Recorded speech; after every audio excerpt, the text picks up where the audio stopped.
I'm Matthew Morley. I'm the Academy Operations Manager at Sheffield United Football Club. I look after the Academy players, the Academy staff and the first team, who are all based at Shirecliffe, which is the training facility. Cater for their needs, whether it's making sure the breakfast is there, the dinner's there, the equipment's there, the kit's ready, anything really involving the facility and the people who use it. It's one of them jobs where you can go to the academy or go to work and basically smile. What's better than trying to improve these children to basically become players? I was at school at Sheffield, just round the corner from here, which was All Saints School on Granville Road. Went to school, always loved sport, wanted to be a footballer from a young age. Education-wise, I was never the best. It was mainly sport.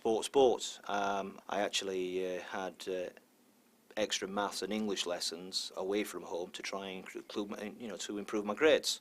It wasn't a major focus point. It was mainly I want to be a footballer, I want to do sports, and the education came second. Then my dream came true when I actually played for Sheffield Wednesday schoolboys. So at 15, 16, you've got a chance of actually turning into a young player. I got a letter saying that I wasn't going to get taken on as a scholar or a YTS player, and unfortunately you have to deal with it.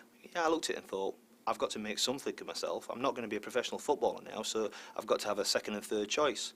I always want to be involved in sport, so basically let me go and study, learn more, and see how far it takes me. My parents were a big support, massive support, all the way through from a young age. They've always been there for me. My father himself, he actually played for Sheffield United. Now, at the end of the day, whether I was good enough or not good enough, he always supported me in my football and what I wanted to do. I actually went to Sheffield College, which was up at Norton, and studied leisure and recreation and sports qualifications. My college tutor, Pete Stacey, came to me one day and said, listen, I've been asked to set up PACES, which is High Green Comprehensive School. Do you fancy coming and doing a job for me? And it was a special school for cerebral palsy, but they also had sports facilities on it. After a year's time, he went back to college and he said, there you are, Matt, there's the manager's job. So here's me, wet behind the ears, straight out of college, dropped in the deep end. It's one of them points in your life which has been, yeah, you got dropped in the deep end, but you had to swim very, very quickly.